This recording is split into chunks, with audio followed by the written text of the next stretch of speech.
नमस्कार, मैं हूं अनु सिंह और आप देख रहे हैं हमारा खास प्रोग्राम विश्लेषण, जहां होता है हर खबर का विश्लेषण। और आज विश्लेषण में बात होगी अखिलेश यादव के विधायक बचाओ अभियान की। दरअसल सोमवार को अखिलेश यादव कानपुर का दौरा करेंगे। जेल में बंद सपा विधायक इरफान सोलंकी से मुलाकात करेंगे। इरफान सोलंकी के परिजनों से भी मिलेंगे, जिस पर सियासत तेज है।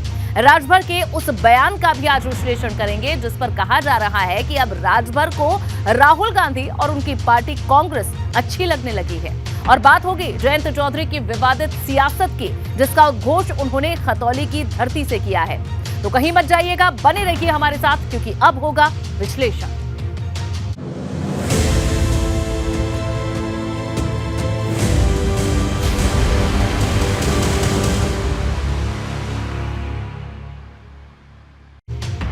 विश्लेषण में सबसे पहले बात अखिलेश यादव के कानपुर दौरे की, जिस पर हर किसी की नजर है। सोमवार को कानपुर दौरे पर अखिलेश यादव जेल में बंद सपा विधायक इरफान सोलंकी से मुलाकात करेंगे। इरफान सोलंकी के परिजनों से भी मिलेंगे।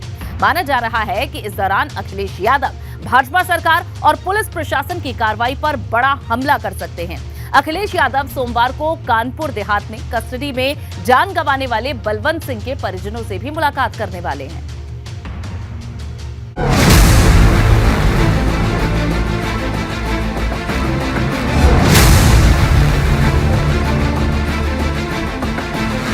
अखिलेश का विधायक बचाओ अभियान।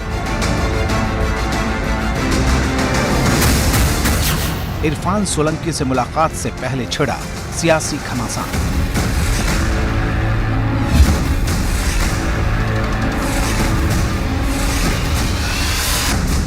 सोमवार को अखिलेश यादव जेल में बंद विधायक इरफान सोलंकी से मुलाकात करेंगे। इरफान सोलंकी के परिजनों से मिलेंगे। अखिलेश यादव के इस कार्यक्रम पर सियासत का पहिया तेजी से घूम रहा है। विधायक इरफान सोलंकी साहब जो पिछले दिनों जेल में हैं, उनके यहाँ जाएंगे। इस किस्म कार्यक्रम को लेकर हम लोग की तैयारी हो रही है। कल हम लोग अपने नेता का स्वागत भी करेंगे और उनको जेल जाकर विधायक इरफान सोलंकी से उनकी मुलाकात भी करवाएंगे। देखिए, ये उनके पार्टी का विषय है, उनके विधायक हैं, उनको बहुत पहले आना चाहिए था और वो आ रहे हैं निश्चित रूप से। ये उनकी कहीं ना कहीं एक पार्टी के विधायक होने के नाते उनकी एक नैतिक जिम्मेदारी भी है कि अपने कार्यकर्ताओं के विधायकों की उनको चिंता करनी चाहिए। अखिलेश यादव के कानपुर दौरे पर सपा नेताओं और कार्यकर्ताओं का जोश हाई है। अखिलेश यादव के स्वागत में जारी सपा के इस पोस्टर को देखकर इसे साफ समझा जा सकता है। पोस्टर में लिखा है, इरफान तुम मत घबराना, तुम्हारे साथ है सारा जमाना। ये पोस्टर कानपुर की आर्यनगर सीट से सपा के विधायक अमिताभ वाजपेयी की तरफ से जारी किया गया, जिनका आरोप है कि निकाय चुनाव में बढ़त बनाने के लिए भाजपा इरफान सोलंकी को फंसा रही है। तो हमारे नेता आ रहे हैं, राष्ट्रीय अध्यक्ष जी आ रहे हैं, तो उनका स्वागत करा जाता है। और जिस समय हम लोग परेशानी में हैं, संघर्ष में है, तो उस समय सीधा स्वागत भी नहीं कर सकते। तो जो पूरी योजना भारतीय जनता पार्टी की थी, वो जो हमें समझ में आ रहा है कि नगर निकाय चुनाव को प्रभावित करने की योजना थी और उसमें उन्होंने इरफान सोलंकी को परेशान करने के उद्देश्य से जेल में भेजा है, झूठे मुकदमे लगा करके। ऐसे में हमारे राष्ट्रीय अध्यक्ष का आना कहीं ना कहीं इरफान सोलंकी के लिए, उनके परिवार के लिए मनोबल बढ़ाने वाला है, हमारे कार्यकर्ताओं का मनोबल बढ़ाने वाला है। अखिलेश यादव के कानपुर दौरे पर सियासत इसलिए भी तेज है क्योंकि पहले अखिलेश का कानपुर दौरा 20 दिसंबर को प्रस्तावित था, लेकिन अब अखिलेश यादव एक दिन पहले ही कानपुर पहुंच रहे हैं। इस बीच पुलिस ने फरारी के दौरान इरफान सोलंकी की मदद करने वाले नूरी शौकत के पिता को हिरासत में लिया है। बताया जा रहा है कि नूरी शौकत के पिता से पुलिस अज्ञात जगह पर पूछताछ कर रही है। नूरी शौकत के पिता को कस्टडी में लेने का एक वीडियो भी सामने आया है। वीडियो में नूरी शौकत का परिवार पुलिस से उलझता दिखाई दे रहा है। सारे बच्चे जेल में कर दिए गए। हम लोगों ने करा क्या है? बता दो भाई, मैंने क्या करा है? कुछ कहा है आपको? नहीं, आप घर के अंदर बताइए। हम लोग घर से कहीं जाते नहीं हैं, बाहर करना चाहते हैं। नहीं, हम जाएंगे ना। हम लोग बच्चे जेल में कर दिए गए। माना जा रहा है कि एक के बाद एक हो रहे पुलिस के एक्शन पर सोमवार को अखिलेश यादव आक्रामक रुख अपनाएंगे। सोमवार को अखिलेश इरफान सोलंकी और उनके परिजनों से मिलकर कानपुर देहात जाएंगे। यहाँ पुलिस कस्टडी में जान गंवाने वाले बलवंत सिंह के परिजनों से मिलेंगे। माना जा रहा है कि इस दौरान अखिलेश सरकार को निशाने पर लेंगे। अखिलेश यादव के दौरे से पहले बलवंत सिंह की पत्नी शालिनी ने वीडियो जारी कर न्याय न मिलने पर आत्मदाह की चेतावनी दी है। इसके अलावा न्याय के लिए अखिलेश यादव को चिट्ठी भी लिखी है। आरोप है कि प्रदेश सरकार अपराधियों के दबाव में काम कर रही है। नहीं, मुझे लग रहा प्रदेश सरकार अपराधियों के दबाव में है। मुझे न्याय दिलाने में नाकाम दिख रही है। उन्होंने 48 घंटे का समय दिया था, लेकिन वो कुछ नहीं कर पा रही, वो नाकाम दिख रही मुझे।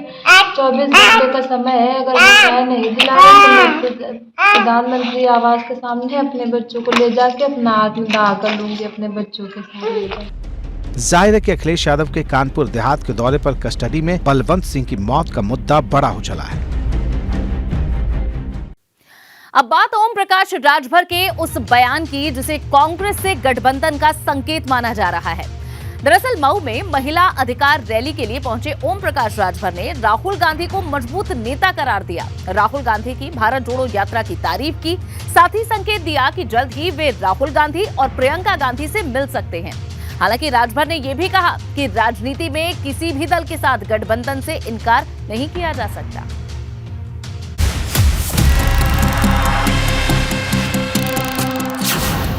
दो 2024 से पहले राजभर बनाएंगे नया मोर्चा।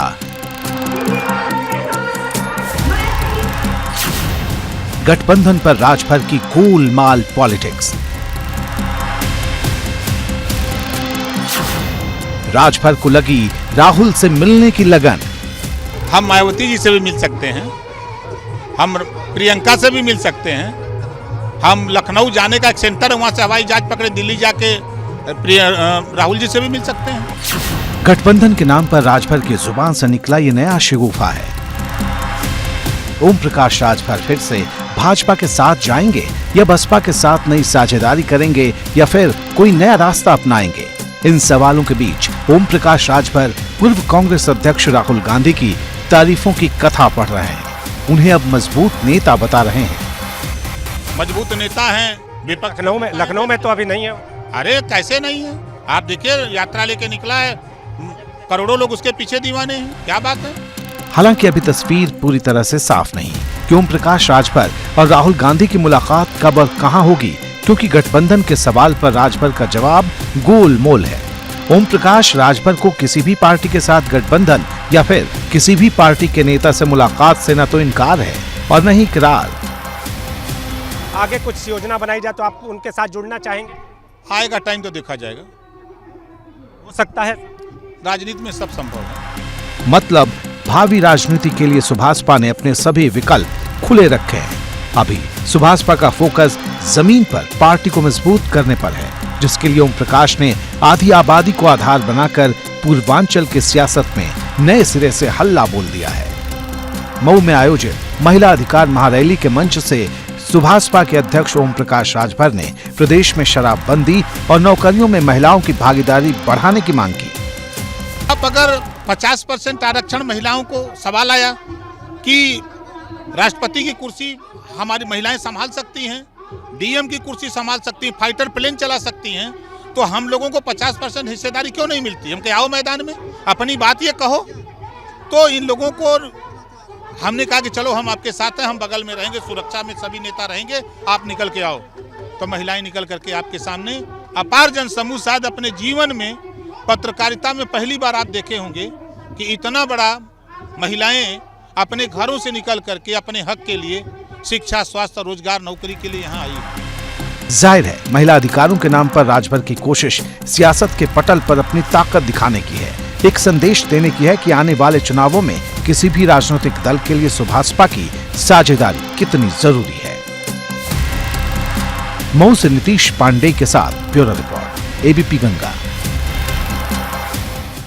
उपचुनाव में जीत के बाद खतौली पहुंचे जयंत चौधरी ने विवादों का नया चैप्टर खोल दिया है। आज जयंत चौधरी ने खतौली में भाईचारा सम्मेलन को संबोधित किया, जिसके मंच से जयंत चौधरी ने गन्ना किसान और गन्ना भुगतान के मुद्दे पर आवाज बुलंद की। पिछले 5 साल में गन्ना खरीद के न्यूनतम समर्थन मूल्य में बेहद कम बढ़ोतरी होने पर सवाल दागा। इसके बाद जयंत चौधरी की जुबान गन्ना मूल्य में बढ़ोतरी न होने के बहाने विवाद की भाषा पढ़ने लगी।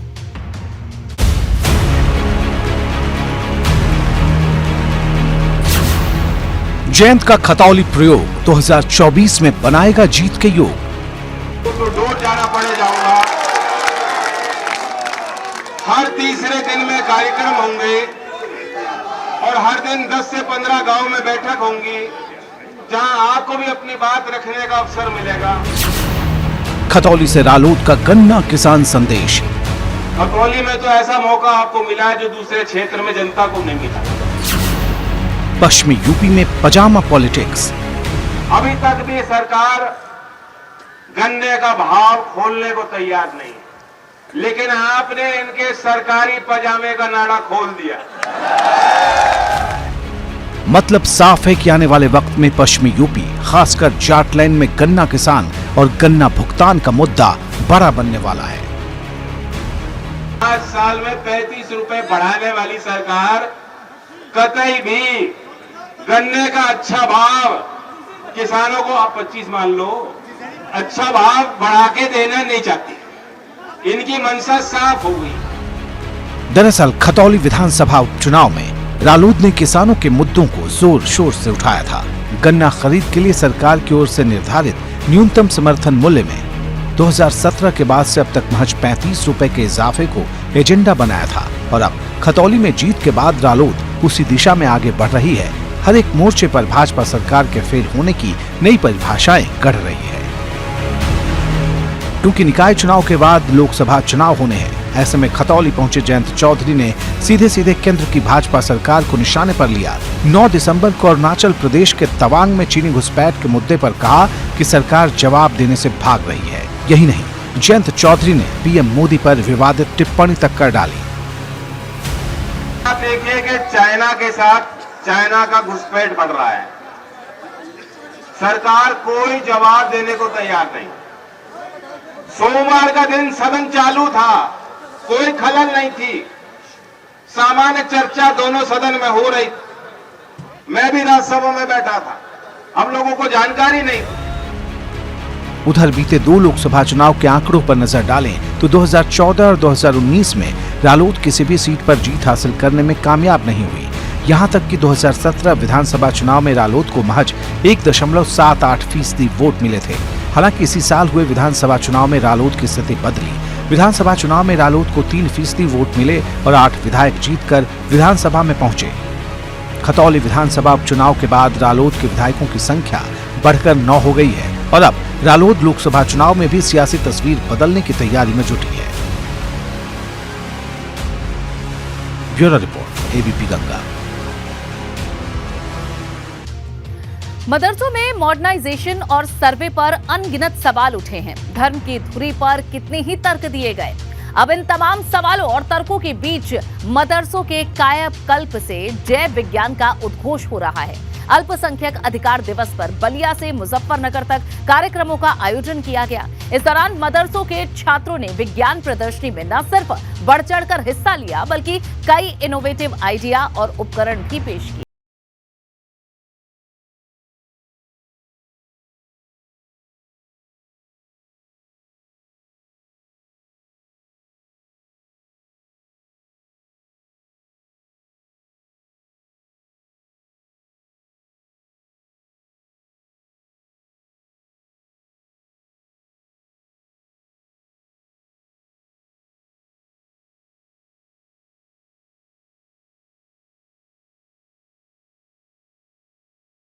ये तस्वीरें गोरखपुर की हैं, जहां अल्पसंख्यक अधिकार दिवस पर मदरसों में गोष्ठी और विज्ञान प्रदर्शनी का आयोजन किया गया।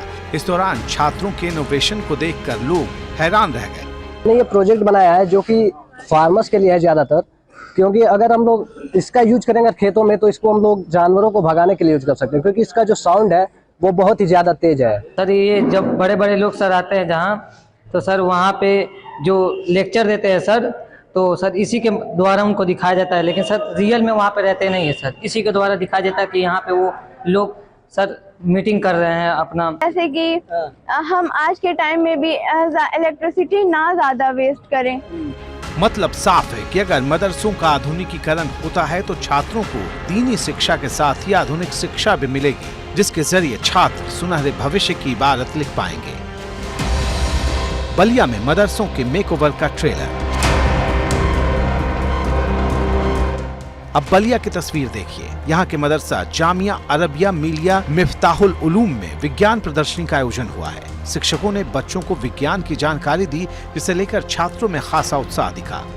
इसमें सिखाया जा रहा है, समझाया जा रहा है विज्ञान के संबंध से। तो आपको कितना समझ में आ रहा है? समझ में आ गया है। इससे क्या फायदा है आपको? इससे बहुत फायदा है। विज्ञान को लेकर कितना फायदा है? विज्ञान को हम समझ रहे हैं। मुजफ्फरनगर में मदरसों के मेकओवर का नया ट्रेलर।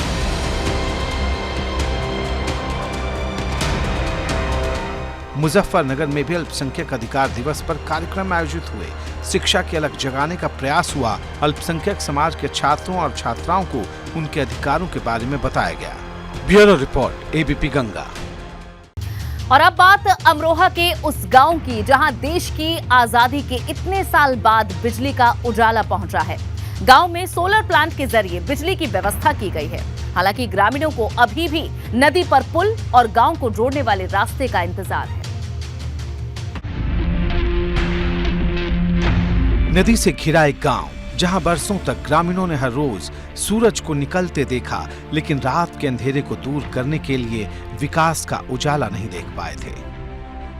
देश जब आजादी के अमृतकाल में है, तब अमरोहा जिला मुख्यालय से दूर धनोरा तहसील का ये गांव दारानगर पहली बार बिजली का उजाला देख रहा है। यहाँ इससे पहले जो है गांव वालों ने लाइट देखी नहीं थी। सोलर ऊर्जा और ये थोड़ी मोटी बैटरी लगा करके ये अपना रोशनी का इंतजाम करते थे। अब इनको सोलर ऊर्जा प्रदान होने से क्या है कि बच्चों की पढ़ाई में सुधार हो जाएगा, रात को पढ़ पाएंगे। इससे पहले रात को पढ़ नहीं पाते थे। और गांव वालों को भी बहुत सुविधाएं मिल जाएंगी, जैसे समरसेबल की सुविधा है, या ये फ्रिज, कूलर वगैरह, पंखे वगैरह चलाना चाहते हैं तो चला लेंगे। दारानगर गांव में बिजली की सुविधा मुहैया कराने के लिए 50 वाट का सोलर प्लांट लगाया गया है, जिसे गांव के बाहर लगाया गया है। इसकी देखरेख के लिए एक समिति का गठन किया गया है, जिसमें गांव के 20 लोगों को शामिल किया गया है। गांव में बिजली पहुंचने से लोग खासे खुश हैं। ठीक लग रही है। हाँ, हमने तो पहले मोदी की लगाई ही, तो मोदी की तो चली रही है हमारा भी। हाँ, हमारा अब लगी है लाइट से। बढ़िया लग रही है लाइट तो। अच्छा, अब भैया बढ़िया तो है, बढ़िया जब है जब हमारे यहाँ पुल हो जावे, महिलाओं का बालक हो में तो वो आ रही रह जाए, जब पा रही रह जाए, फंसी मर भी गई बतेरी। दरअसल इस गांव के चारों तरफ ऐसी जगह की कमी थी जहां बिजली के खंभे गाड़े जाते हैं। दरअसल गांव की एक तरफ गंगा नदी है तो दूसरी तरफ गंगा से निकलने वाली नहर। इसी वजह से अब तक इस गांव में बिजली के खंभे लगाए नहीं जा सके थे। जब खंभे ही नहीं लग पाए तो भला बिजली कहां से पहुंचती। अब जाकर सोलर प्लांट के जरिए गांव में बिजली पहुंचाई गई है। अब गांव वाले कहते हैं कि मुश्किल का एक सबब गांव को जोड़ने वाले रास्ते का न होना भी है। ये मांग भी जल्द पूरी हो जाए। नदी पर पुल न होने से ग्रामीण नदी की धारा के बीच से होकर गुजरते हैं। अब लोगों को विकास के पुल का इंतजार है। अमरोहा से एबीपी गंगा के लिए अफसर अली की रिपोर्ट।